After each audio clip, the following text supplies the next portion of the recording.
Eu sou a Gabi Zaniolo, sócia da Agile People Solutions, e essa é a Agile Talks, a nossa plataforma para compartilhar conhecimento, conteúdo e inspiração através das histórias e das carreiras das pessoas com quem eu converso aqui. E hoje a nossa conversa será com a Silvana Franzoni Ereno, vice-presidente de Excelência em Operações e Finanças da Valmet para a Ásia Pacífico. Olá, Silvana. Boa noite para você. Bom dia para você. Tem uma diferença de horário, então, bom dia para você. De onde Grande você... prazer estar aqui. Ah, que bom. Eu te agradeço muito pelo tempo, pela disponibilidade, pelo esforço de acertar os fusos e conseguir fazer essa conversa com a gente. Tenho certeza que vai valer muito a pena. Silvana, de onde você fala? De onde você conversa comigo? Da Tailândia. Nesse momento, por ter essa diferença de horário, de casa. Porque são 15 para as 9 da noite. Aqui, o Brasil está 10 horas atrás. Então, da Tailândia. Que bacana. Nos conta como você chegou até a Tailândia, Silvana. Você tem uma trajetória já ampla de carreira internacional e você costuma falar muito sobre isso, sobre o orgulho de ter traçado esse caminho e de ter se consolidado como uma gestora em uma posição de alta liderança numa grande empresa multinacional. Nos conta um pouquinho do que te levou até a Tailândia. E aí, assim, a gente vai conhecendo um pouco da tua carreira. O que me trouxe à Tailândia foi uma oportunidade, na verdade.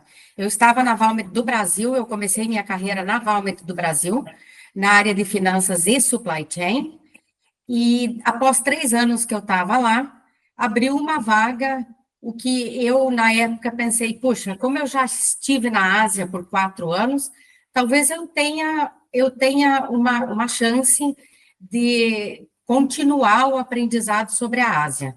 Então, quem me trouxe à Tailândia nesse momento foi a Valmet, na verdade. E o que me trouxe no lado pessoal foi a determinação. Eu sempre tive muito foco em aprender qualquer coisa que apareça para aprender. Não precisa ser necessariamente na área que eu estou. E o que me atraiu a vir à Ásia foi a liderança ou a chance que eu teria de interagir e de trabalhar com culturas. Isso me fascina, realmente eu acho isso um mundo muito interessante, você aprender a respeitar o outro lado da mesa. Porque Você lidera, faz. perdão, você lidera uma região chamada Ásia-Pacífico. Conta um pouco sobre o que é a Ásia-Pacífico para a gente conseguir ter essa noção da diversidade cultural que compõe o teu mercado de atuação. Eu lidero hoje uma área que se chama Operational Excellence, que na verdade é a excelência em operação, e finanças. O que está dentro dessa área? Dentro dessa área está a área de finanças da Ásia, Pacífico, o que exclui a China, e está a parte de supply chain, que comporta logística, compras, sourcing, comporta toda essa área de supply chain, qualidade, e eu também tenho a área de desenvolvimento de negócios ou estratégia. Nós somos em aproximadamente 140 funcionários na Ásia, espalhados em 6 regiões. E essas 6 regiões Austrália, Tailândia ou Southeast Asia, como a gente chama, Japão, Coreia, Indonésia e Índia.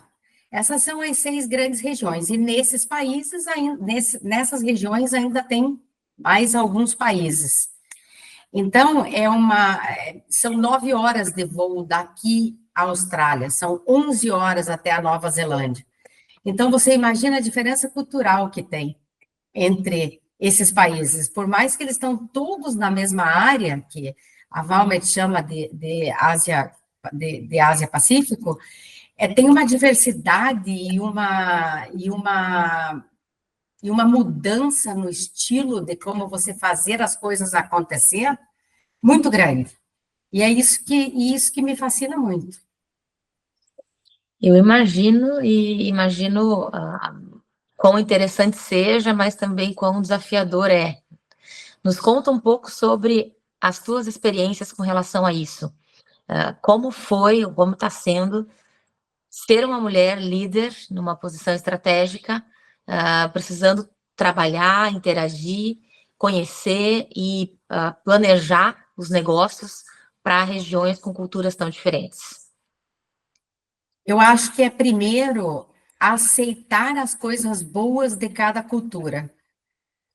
Porque quando você trabalha com multiculturas, você tende a dizer, puxa, mas no Brasil é tão mais fácil fazer isso, nos Estados Unidos é tão mais fácil fazer aquilo. Só que quando você trabalha com diversas culturas, você tem que buscar qual é a melhor maneira de você agir em cada uma das culturas. E é isso que eu tento fazer. A Ásia em si é uma cultura bem diferente da nossa, mas é uma cultura fascinante. Então, existe muito o fato deles não quererem dizer que não sabem, né? Então, ao invés de eu chegar e dizer assim, tá, ó, vamos fazer isso aqui assim, eu chego, a gente discute o que fazer, e eu sempre faço aquela pergunta básica: como vamos executar isso? Porque naquele momento, a cultura asiática vai olhar para você e vai dizer, não entendi nada. Uhum, E eu aprendi a respeitar isso, ao invés de dizer, puxa, eu já te expliquei há 2 meses atrás. Porque não é que eles não saibam, eles não têm a coragem de dizer, olha, eu não sei por onde começar. uhum, Enquanto a nossa cultura é muito mais aberta a isso.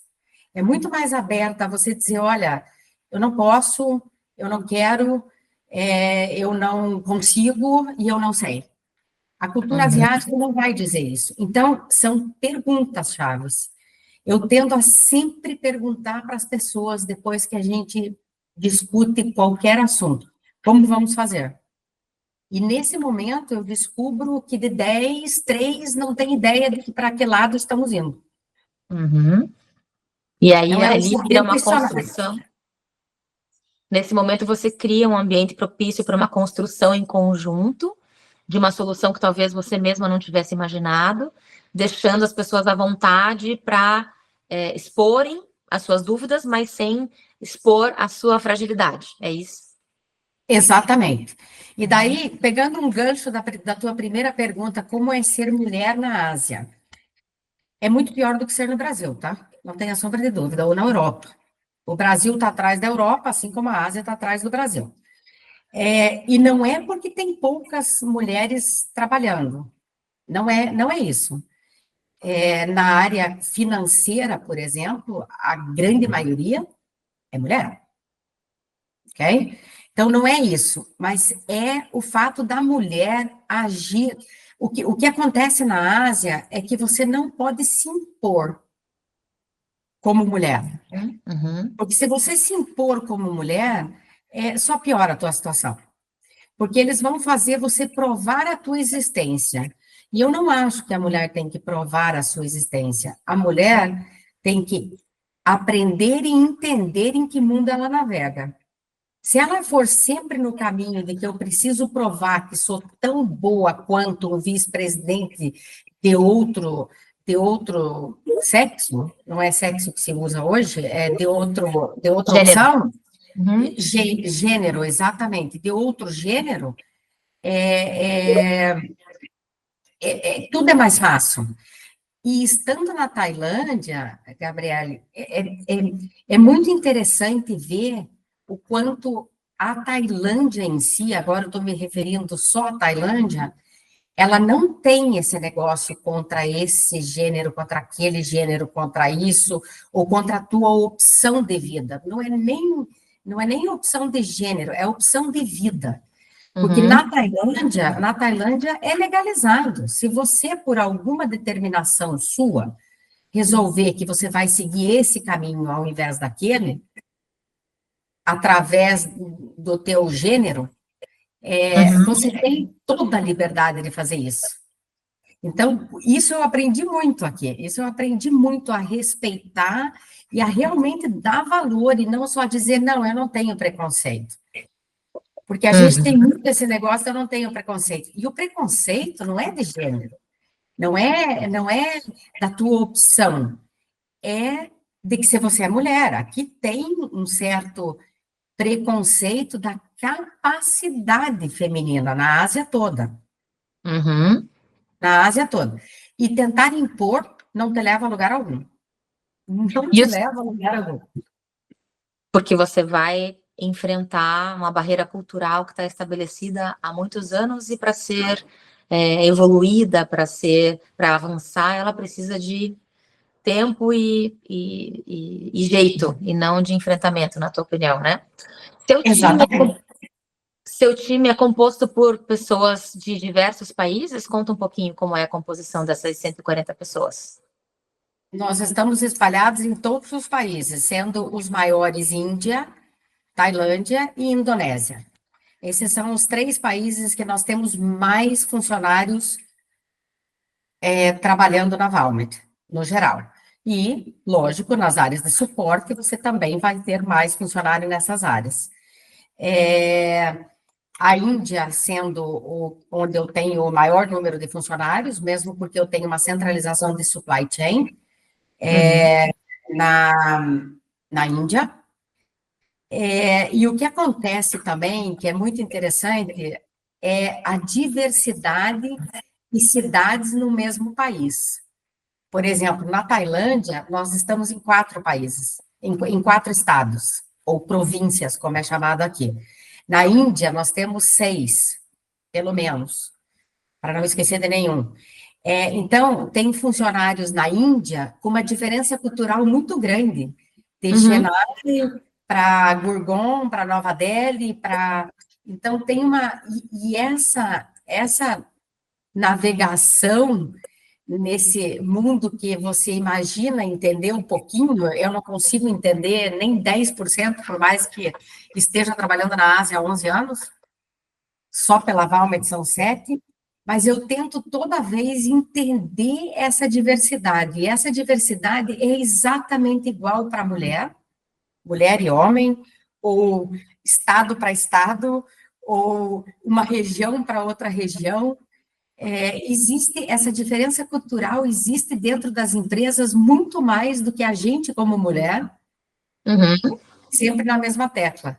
Na verdade, Uhum. as diferenças são em todos os âmbitos de dentro de uma organização. Sim, são muitos países, né, que já São tem 14 essa países. mix cultural dentro, intrapaís e interpaíses, né? Imagino. E além da questão dessa visão diferente do Brasil com relação a gênero, o que mais você identifica em termos de traços culturais que são desafios para a tua gestão, desafios para a tua liderança e também paralelos que você traça com relação à cultura brasileira e à cultura asiática nesses países onde você atua? Eles são muito diferentes de um país para o outro. Então, vamos buscar um pouquinho de Tailândia, que é onde eu moro, então fica Uhum, um pouco mais fácil. A Tailândia é um país que se desenvolveu a Tailândia, primeiro, é uma monarquia.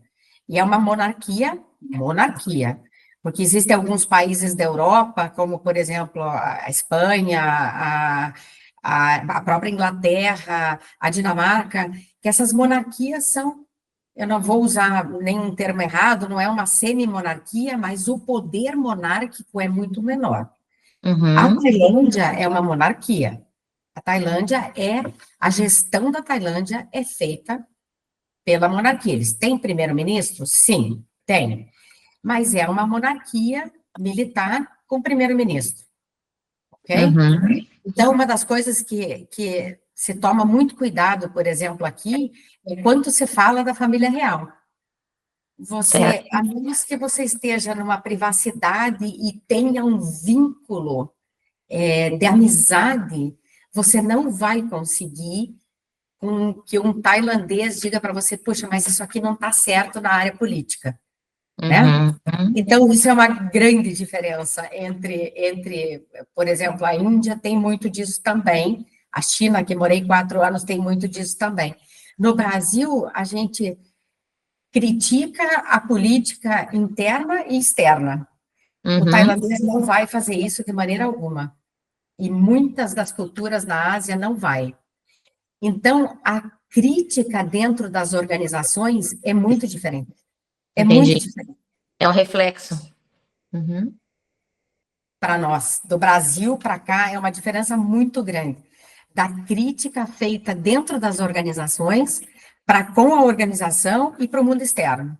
uhum, Eu vou citar um exemplo básico. Se você falar com qualquer brasileiro ou qualquer norte-europeu, ele vai imediatamente dizer para você: puxa, a eleição nos Estados Unidos, quem vai ganhar, quem ganhou, sem citar nomes. O tailandês não vai puxar esse tipo de conversa com você. E você, Nem está ocorrendo aqui, nem nada.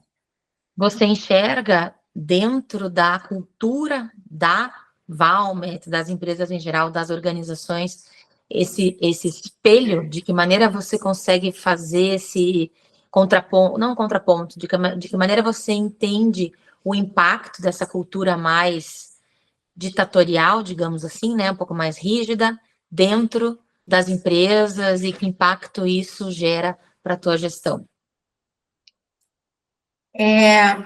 Eu acredito que hoje, no século que nós estamos, as empresas multinacionais que estão em campo há muito tempo já diluiu muito, tá? Já diluiu muito. Então, por exemplo, a Tailândia, vou citar a Tailândia de novo. Claro.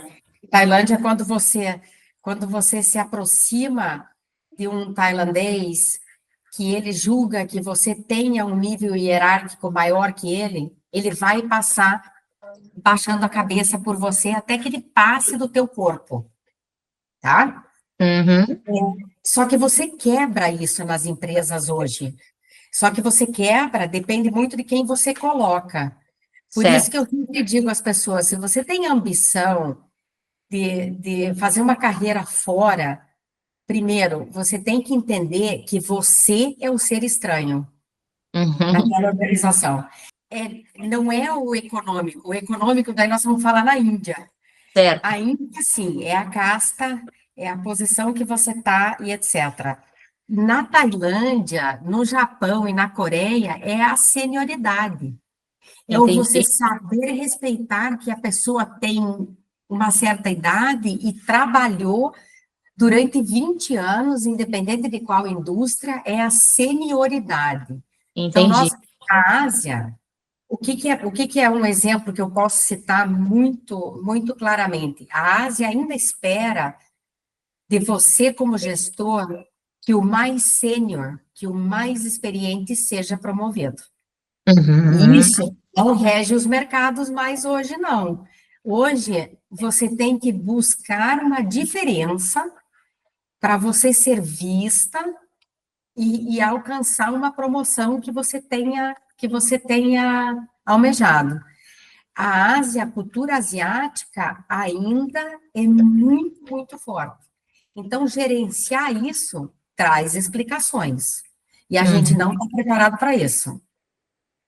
Ou seja, é um etarismo ao contrário. Aí se valoriza a questão da idade, da quantidade de tempo de trabalho que aquela pessoa já teve na vida. Exatamente, independente da experiência. Ela pode ter tido metade da minha experiência, ela é mais velha, ela tem metade da minha experiência, devido à exposição que eu tive, Uhum, mas essa pessoa vai ser mais respeitada. Isso no lado gerencial requer uma energia muito grande, muito grande. A outra diferença é o tal do gerenciamento remoto. uhum, Bastante A gente, complexo no teu caso. Múltiplos e a gente países, não dá múltiplos importância. horários. E a gente não dá importância. Verdade. Mas, mas não é o fuso horário que atrapalha. O que atrapalha é você, como gestor, e o funcionário ter o entendimento do que isso significa. O que que significa a Silvana estar sentada 9 horas de voo do gerente sênior de finanças da Austrália? O que que significa para ele, não só para o gestor? Porque se Uhum, o gestor for colocar é assim que eu vou, é assim a minha gestão. Eu trabalho assim. Então, a partir de agora é assim, assim, assim. Aqui na Ásia não vai funcionar. uhum. Esse é um desafio interessante.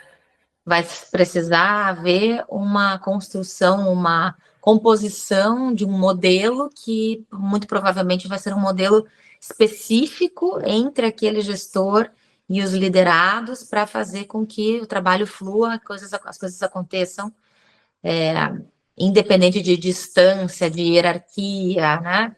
Muito mais pautado em o trabalho sendo muito mais pautado em compromisso, objetivos comuns, aonde todos querem chegar. Acredito que você. Conta para a gente um pouco sobre a atuação da Valmet aí, que foi algo que eu também fiquei curiosa para entender. É exatamente a mesma forma de atuação da Valmet no Brasil? Quais são as diferenças? O que vocês atuam, produzem, entregam, enfim. Similar ao Brasil, porque o Brasil também tem uma área de manutenção de rolo, uma no Chile, e uma parte de que rolo são as peças que vão nas máquinas de papel. Então, o que É. a Valmet faz? A Valmet faz toda a fábrica de papel e de celulose. Então, ela começa lá no começo com um picador de madeira, Uhum, ok?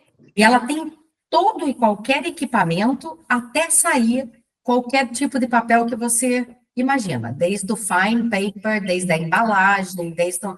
Então, se pega a madeira, a Valmet faz toda a parte de engenharia, maquinário, toda a parte de engenharia, toda a parte de fabricação das máquinas e depois da manutenção.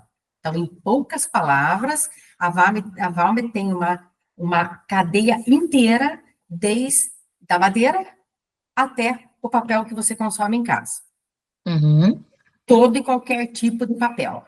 Inclusive, por exemplo, o papel que é utilizado na bobina da máquina de cartão de crédito, Certo.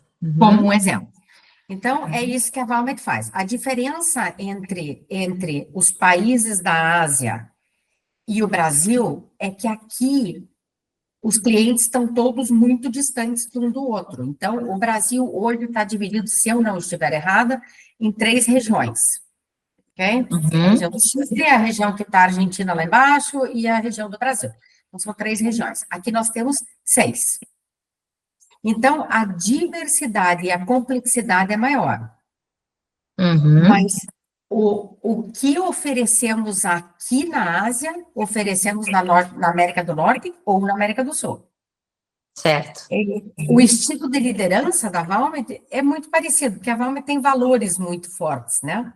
A Valmet vem de um demerge da Metso, né? Da Metso Minerals, que aconteceu em janeiro de 2014, 6 meses antes de eu entrar na empresa. Então, a empresa tem uma cultura muito, muito enraizada, muito forte. E quais são alguns dos valores que você considera chave? Imagino que todos, né? Mas aqueles que você realmente percebe que são base, que são pilar, que são alicerce para que a Valmet seja o que é. Nós temos 4 valores, e eu vou começar pelo aquele que é mais importante para mim. Talvez não seja, mas para mim não tem uma importância, mas para mim é winning team, ou time vencedor, traduzindo para o português. Talvez tenha algum termo melhor. Ou equipes. A Valmet é muito forte nessa área. Primeiro, ela uma cultura que eu sempre tive, que encaixa muito bem na Valmet, que talvez você ache estranho, mas para mim é muito forte é que, na minha opinião como gestora, eu prefiro treinar os meus funcionários ao máximo que eu puder e deixá-los voar ou para dentro da empresa ou para alguma outra empresa, do que não treiná-los e ter aquele funcionário ali sem evolução. Então, para Uhum, mim, eu prefiro ver a evolução do funcionário e uma carreira dele sendo transformada e correr o risco de perdê-lo uhum, do que não fazer isso. Então, winning team. O segundo é Customer, que na verdade é o nosso número 1 em cima. Chama-se Customer Excellence e é uhum, a excelência em atender o cliente, né? Então, o cliente para nós vale ouro e deve uhum, ser para qualquer empresa, tanto interno quanto externo. A gente acaba achando que cliente é só aquele que compra, né? Mas se você não uhum, tiver alguém para fazer o trabalho interno, não tem. E o terceiro é excelência em processo. A Valmet uhum, investe muito nos processos. Então, o primeiro e o terceiro são muito fortes nas áreas que eu ajudo a cuidar, que são as uhum. áreas de suporte. E eles se identificam muito comigo, principalmente o pessoas. E sem Uhum. pessoas, você não vai nada. Não é à toa, né, que você está aí há tanto tempo, mais de 10 anos, e com essa carreira de grandes realizações. Como você enxerga, tanto dentro da Valmet, mas pela tua experiência como um todo na sua jornada, a atuação dos profissionais de RH, como você enxerga a mudança, a atuação atual, o que já foi no passado, de que maneira você realmente percebe as pessoas que atuam nessa área e esta área em si dentro das organizações? Olha, na Valmet é muito boa, muito boa. Na Novozymes também tinha uma liderança, mas era uma liderança mais descentralizada. A Uhum, Valmet tem uma liderança de RH muito centralizada. E talvez por para mim, pessoas é o pilar de tudo. Você pode discutir comigo inteligência artificial, você pode discutir comigo qual é o melhor ERP, e você sempre vai escutar eu dizer, se as pessoas não estiverem comprometidas, nós não vamos fazer acontecer. Então, para mim, eu trabalhei 20 anos e meio na Novozymes, que hoje se chama Novonesis, que é uma junção da Christian Hansen com a Novozymes. Eu trabalhei 20 anos e meio com eles. E eu tive escolas de RH muito importantes. Na Novozymes e tenho hoje na Valmet. Então, vou te citar alguns exemplos. uhum, Eu fiz curso para conseguir ler MBTI, por exemplo, uhum, Players Test. Eu consigo ler um OPQ. Eu não sou especialista em absolutamente nada. Mas uhum, só na Valmet eu já tive pelo menos 12 mentees, que a gente chama programa de mentor, porque eu não sou coach por formação. Então, uhum. é um programa interno eu já tive, eu diria mais de 15, mas 12 pessoas que o meu aprendizado é tão grande quanto do mentee, o mentor e o mentee, né? Uhum. É o aluno que acaba ensinando mais o mestre, nesse caso, na minha E, opinião. e os mentorados são sempre da sua área ou não? Podem ser pessoas de qualquer área, independente de serem geridos por você? Eles nunca são geridos por mim. Uhum, Então, os nossos programas internos, você não deve ter um mentor que seja o teu gestor, porque daí ele tem que fazer uhum. o papel de gestor. Sim. Então, e pelo menos 50% dos casos que eu me lembro de cabeça são pessoas de fora da área de supply chain ou finanças. Uhum. Interessante. E são pessoas que te elegeram como mentoras, como mentora, ou como você escolheu, como que funciona isso? Uma mistura, eu diria que esses últimos 3 anos, eu tenho meio que fugido. Eu tento não fugir, mas esse ano eu tive dois. Porque eu fugi, mas acabei aceitando duas pessoas. Porque elas tinham pedido. Então, na Uhum, Valmet existe, você se candidata a ser mentor, tá? O que eu tá. não venho fazendo nesses últimos anos aí, infelizmente, mas já me candidatei muito, porque acho isso uma coisa muito válida as pessoas pensarem. Uhum, Dentro do, ai, não, mas eu estou muito ocupado. Você vai aprender muito mais do que a pessoa que tá procurando. E agora eu estou terminando um que, nossa, eu aprendi muito com ele. Então, eu realmente acho que isso é uma vantagem da área de recursos humanos da Valmet. uhum, A área tá muito bem estruturada, muito bem estruturada. que bom. E agora, a gente mergulhou, né, propositalmente no seu momento atual, no seu papel atual. E aí, uma das coisas que você sempre traz consigo é esse orgulho por estar há tanto tempo fora do Brasil, sendo uma profissional de sucesso, além de tudo que a gente já falou aqui. O que você gostaria que outras mulheres ou outras pessoas, independente de gênero, ouvissem a respeito dessa é, coragem, dessa determinação, dessa vontade, né, de traçar algo talvez mais amplo, fora das fronteiras próximas, além daquilo que a gente já conversou? O que você gostaria de deixar aqui registrado? Sabe, eu sempre tive na minha cabeça que você tem que aprender a oportunidade que você tem hoje. E o futuro, você foca, você tem que aprender as tuas, não são defeitos, o que você tem que melhorar. Uhum. A palavra skill veio na cabeça, mas é o que você tem que melhorar, o teu lado mais forte, né? As Eu acredito habilidades. as tuas habilidades, muito obrigada. Demorou para vir a palavra na cabeça. Já E eu pensa mais acredito em. Aliás, isso é uma pergunta que eu ia fazer, desculpa te interromper. Você pensa em que língua? só em inglês. Interessante. Eu traduzo muita coisa hoje do português para o inglês no começo das conversas. Uhum. Então, Interessante. Mas cabeça, né?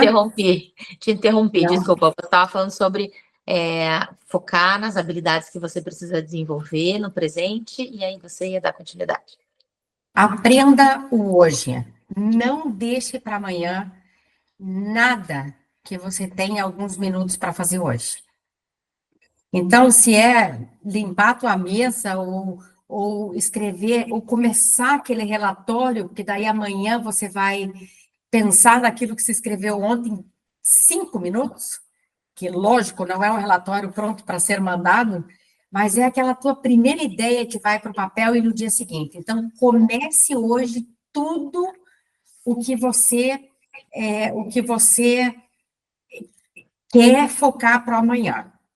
Uhum. Comece hoje, Ou seja, entendeu? Comece hoje. combater a procrastinação. Exato. A segunda é se inspire em qualquer pessoa que estiver no teu ciclo de liderança. Eu escuto profissionais dizerem assim: "Poxa, graças a Deus a Silvana mudou de área. Então ela não é mais minha gestora." Um exemplo. Estou usando o meu nome para não usar Uhum, absolutamente nenhuma claro. conexão. Eu nunca pensei assim. Nos meus 34 anos, eu tive pelo menos 20 gestores, talvez porque eles não me aguentavam, não sei ainda, estou tentando descobrir isso, mas eu sempre foquei no que a Silvana tinha de bom. Isso é uma pergunta que eu ia te fazer. Quais são as características que fizeram com que a Silvana fosse escolhida, fosse convidada, fosse recebesse uma oportunidade tão especial como a que você está vivendo hoje? O que chama a atenção na Silvana? O que chama atenção acho que no meu profissionalismo é o número um, o que talvez para a área financeira seja o mais forte, Eu não mantenho duas agendas. Se eu tiver que falar alguma coisa, eu vou falar, porém, tem uma palavra muito chave para mim, chama-se respeito. Ao longo dos meus 34 anos, eu tive um gestor que uma única vez levantou a voz. E eu calmamente disse, eu também falo alto, eu gesticulo, levantou a voz, é uma coisa bem diferente. E eu disse, olha, a última pessoa que gritou comigo foi meu pai. E eu não consigo me lembrar muito bem da situação, porque foi bem antes de eu ser adulto. E a ele cabe, ao meu pai e à minha mãe, cabe o direito de gritar. Então, acho que isso diferencia. Eu respeito as pessoas. Uhum. Eu perco a paciência? Sim. Se eu te disser que não. Eu sou ansiosa? Sim. Eu vim trabalhando muito isso. Mas eu acho que a palavra respeito e o meu lado de compliance são muito fortes. Então, se eu achar que isso não está certo, eu não vou pedir para o gestor da Gabriele lá e perguntar a ela. Eu vou Uhum. ligar e vou dizer, olha, o que você me diz disso? Será que eu entendi errado? E eu vou escrever da mesma maneira. Eu entendi isso aqui errado? Podemos conversar 2 minutos sobre o assunto? Eu não vou achar caminhos para prejudicar. Não Uhum. vou. Uhum. E isso eu aprendi com muitos gestores. Então, eu acho que é respeito e eu acho que é o fato de eu ter me inspirado. Eu me inspiro muito nas pessoas. E eu aprendo muito com as pessoas. E é por isso que 9 horas da noite eu estou aqui. Não é... É porque eu quero aprender. Eu quero saber como isso funciona. Eu quero ser uma melhor gestora amanhã. Uhum. Bacana. Muito importante tudo isso. Tenho certeza que são aspectos que talvez não sejam uma grande novidade, mas ouvindo a maneira como você coloca, a profundidade e a seriedade com que você leva e atua com base nesses valores fica nítida. Antes de eu te interromper, você estava falando sobre questões que você gostaria de deixar registrado a respeito de caminhos para que as pessoas possam também, aquelas que tenham esse interesse, esse desejo de fazer uma carreira internacional, de ocupar uma posição de grande responsabilidade. Então, você estava falando sobre o desenvolvimento das skills, sobre combater a procrastinação, e aí a gente começou a falar das suas habilidades, e aí não sei se você tem algo a mais para complementar. Eu diria que a coisa mais importante é a família. Se você, como eu disse, eu sempre foquei no aprender hoje para saber o que eu conseguia. E o meu pai me falou uma coisa uma vez, eu era muito novinha, mas é um termo bem do interior, nasci no interior do Paraná, inclusive, mas o meu pai me falou uma coisa uma vez, e eu era bem pequena. Ele disse assim, minha filha, não é todo dia que o cavalo passa na porta da sua casa, encilhado e prontinho para você cavalgar. Então, lembre sempre de prestar atenção nas oportunidades que estão em volta de você. As oportunidades não são criadas pelos teus gestores, as oportunidades são criadas por você. Eu escuto pessoas dizerem, a empresa não me treina, por isso que eu vou procurar outra coisa. Eu geralmente nas minhas revisões anuais, eu pergunto, o que você quer ser treinado? O que está no teu plano de desenvolvimento? O que está aqui, ó? Porque depende de você mandar fazer a conexão para dentro do negócio que você está, ou do business, ou da área que você está, e chegar para o teu gestor e dizer assim, puxa, eu quero aprender isso, porque vai me trazer esse e esse benefício, e eu vou trabalhar melhor amanhã. Você não tem que esperar o teu gestor pôr o teu nome na listinha de treinamento, não sei aonde. Uhum. Você tem que devolver à empresa aquilo que ela já investiu em você. E se ela te trouxe de fora, não se preocupe, alguém investiu antes. Então, quando você vem de fora, você vem com essa ideia de que, não, a empresa tem que investir em mim, me trouxe. Não, você tem que investir em você. Mas voltando à família, é muito importante. Se você tem algum tipo de. Se você tem algum. Eu nunca tive um sonho de morar fora. As coisas foram acontecendo. Eu fui vendo as oportunidades de crescimento e aprendizado e fui buscando e concorrendo. E não se preocupe que eu não consegui todas as vagas que eu concorri. Uhum. Isso não existe. Isso só existe no papel. Você tem que buscar e melhorar e etc. Agora, a tua família tem que estar alinhada. Eu tenho 15 anos morando fora. Nesses 15 anos, todo esse tempo eu tive alguma coisa a ver com os expatriados. Ou era folha de pagamento, que fiquei alguns anos fazendo, dos Uhum. estrangeiros ou dos expatriados, e todas as os casos de insucesso se deveram foi por causa de falta de alinhamento familiar. Uhum. O sonho É, não era comum, era de um apenas. Uhum. o sonho era de um e não era abertamente discutido, Uhum. porque as coisas vão acontecer, vão ter centenas de dias em 10 anos que eu sentei e disse, e agora? Aí você olha no espelho e diz, que fiz? Por onde começo? E se você não tiver uma base familiar, e não precisa ser esposo, esposa, Uhum. partner, precisa ser alguém que te dê essa base. Seja uma irmã, uma mãe, você precisa dessa base. Nenhum ser humano deixa de precisar. E as pessoas não dão importância para isso, na minha Uhum. opinião. Eu Ou percebem repatriei quando já muita é gente. tarde, né? Ou percebem a importância quando já existe um problema instalado e aí fica mais difícil de administrar, né? Exatamente. E agora conta um pouco mais dessa Silvana que nasceu no interior do Paraná, dessa garota. Em qual cidade? Eu nasci em Laranjeiras do Sul, Já conheço? Uhum. pezinho sujo, como diz o ditado. Lá fiquei até os 11 anos de idade, quando minha irmã entrou no então chamado segundo grau. Se eu chamar isso hoje, vão dizer ensino médio, por favor. Então, no então segundo grau, e eu vim a Curitiba junto com ela. Mas eu acho que essa minha mania de querer aprender,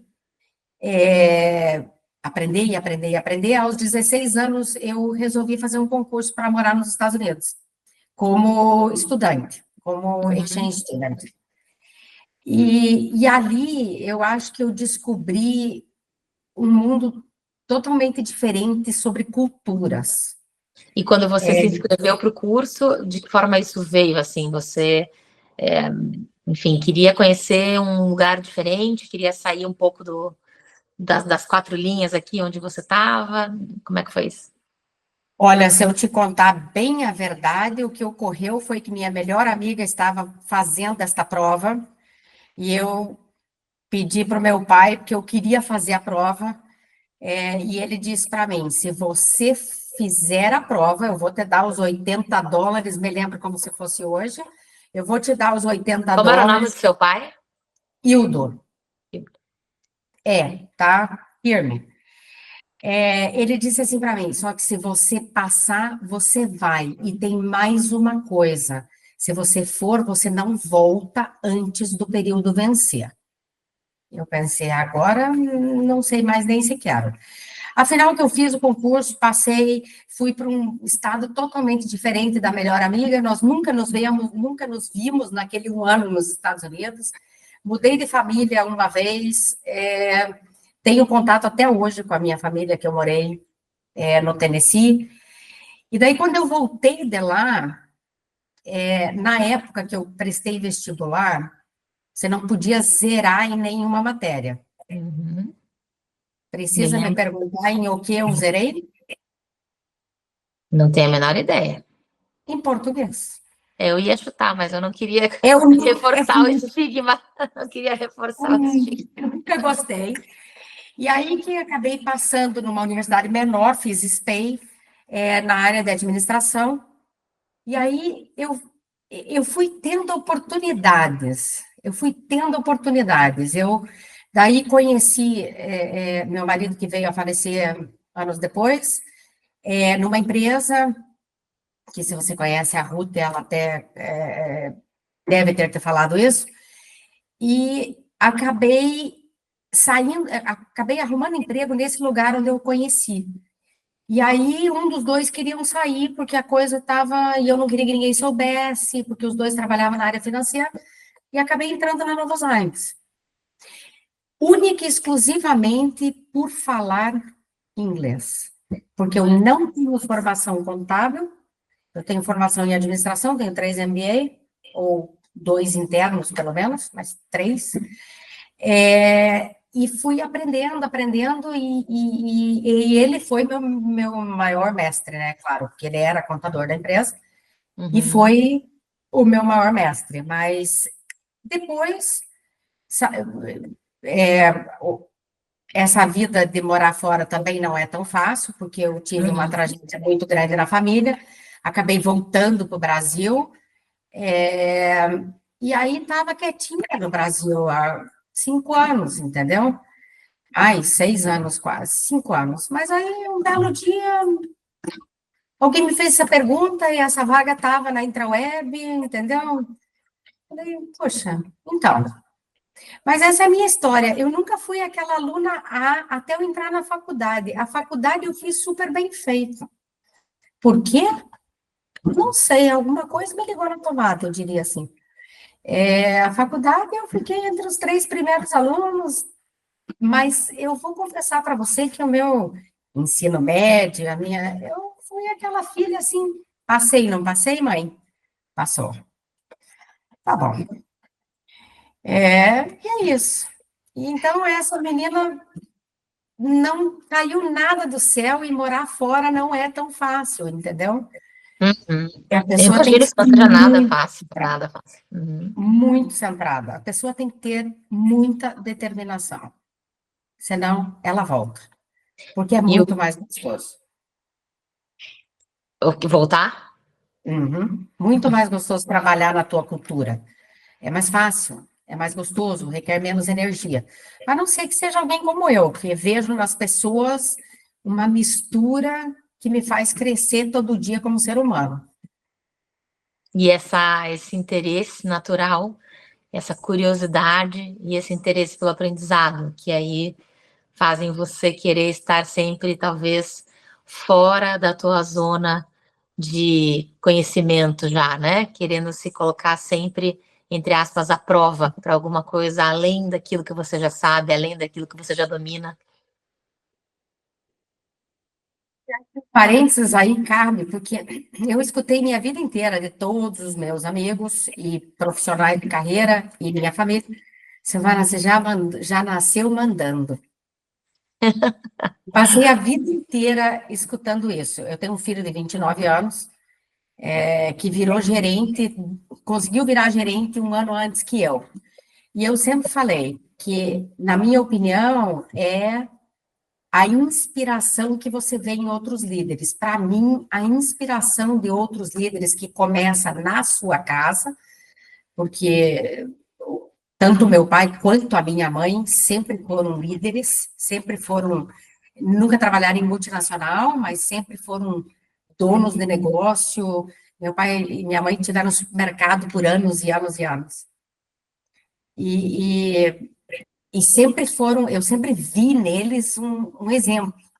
E depois com gestores, eu tive gestores, assim, fantásticos na minha carreira. E eu sempre dei valor ao ponto positivo de cada um. Uhum. Às vezes eu canso, tá? Mas às vezes eu digo, pô, mas de novo.